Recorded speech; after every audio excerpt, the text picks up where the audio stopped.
smagais nobrauc kaut kur. Nu, tā viss ar pašdarbību nodarbojās. Kur tas aiziet? Labi, bet pastīsimies tālāk, interesantāk aizsver. Viss ļoti labi, notiek kravas stiprināšanas darbi, forši.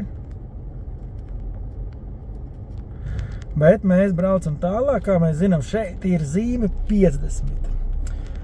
Bet te es pēkšņi skatos un es spēju saredzēt zīmi 70. Kā ir?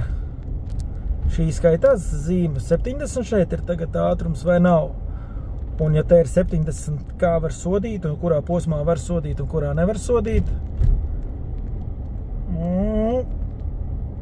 Viedokļi, vai te var likt sodu, vai te ir 70, vai nav 70, vai zīme ir aizsegta, vai zīme nav aizsegta. Kā vērtēt šo situāciju? Tā jau nav pirmā reize, jo tagad es filmēju pašu pirmo daļu, paskatoties par ceļa remontiem uz Rīgas Jūrmālas šoseis.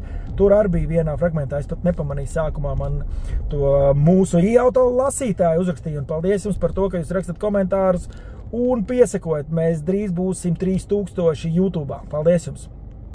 Un rekur, tepat policija brauc, jo policija var sodīt un grib sodīt, vai nezinu, kāpēc tā ir, bet tikai autovadītājs.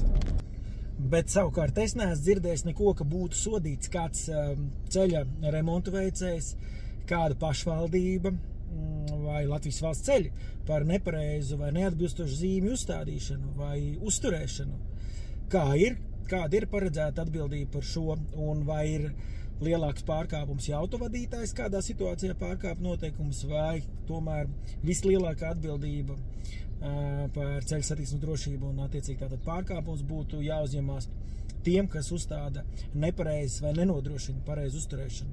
Cik mums ir zīmes, mums jau ziņoja par aizsegtajiem ķieģeļiem vai iebraukt aizliegt zīmēm, un mums e-auto ir bijuši diezgan daudz nofilmēti sižeti, kad šādi pārkāpumi notiek. Tā kā šādas diskusijas mums notiek portālā e-auto.lv. Ja tev patīk, pirmkārt komentē un padalies ar šo video tālāk, vai rakstu, kur tu to lasi vai redzi.